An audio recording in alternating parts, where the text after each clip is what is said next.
What if I told you Jesus came to abolish religion?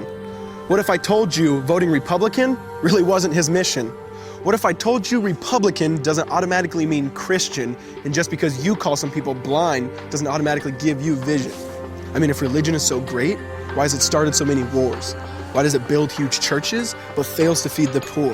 Tell single moms God doesn't love them if they've ever had a divorce, but in the Old Testament, God actually calls religious people whores. Religion might preach grace, but another thing they practice. Tend to ridicule God's people. They did it to John the Baptist. They can't fix their problems, and so they just mask it, not realizing religion's like spraying perfume on a casket. See, the problem with religion is it never gets to the core. It's just behavior modification, like a long list of chores. Like, let's dress up the outside, make it look nice and neat. But it's funny, that's what they used to do to mummies while the corpse rots underneath. Now, I ain't judging, I'm just saying, quit putting on a fake look. Because there's a problem if people only know that you're a Christian by your Facebook. I mean, in every other aspect of life, you know that logic's unworthy. It's like saying you play for the Lakers just because you bought a jersey. See, this was me too, but no one seemed to be on to me. Acting like a church kid while addicted to pornography. See, on Sunday I'd go to church, but Saturday getting faded, acting if I was simply created to just have sex and get wasted.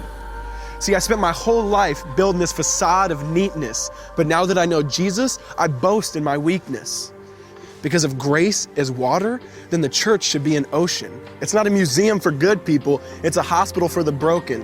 Which means I don't have to hide my failure, I don't have to hide my sin. Because it doesn't depend on me, it depends on Him. See, because when I was God's enemy, and certainly not a fan, He looked down and said, I want that man. Which is why Jesus hated religion, and for it He called them fools. Don't you see so much better than just following some rules? Now let me clarify. I love the church, I love the Bible, and yes, I believe in sin. But if Jesus came to your church, would they actually let Him in? See, remember He was called a glutton and a drunkard by religious men.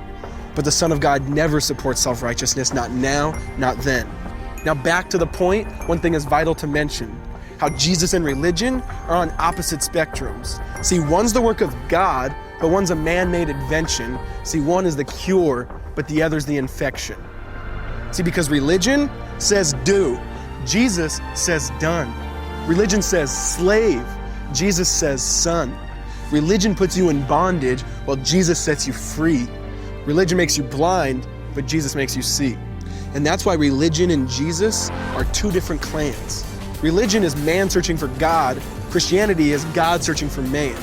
Which is why salvation is freely mine, and forgiveness is my own.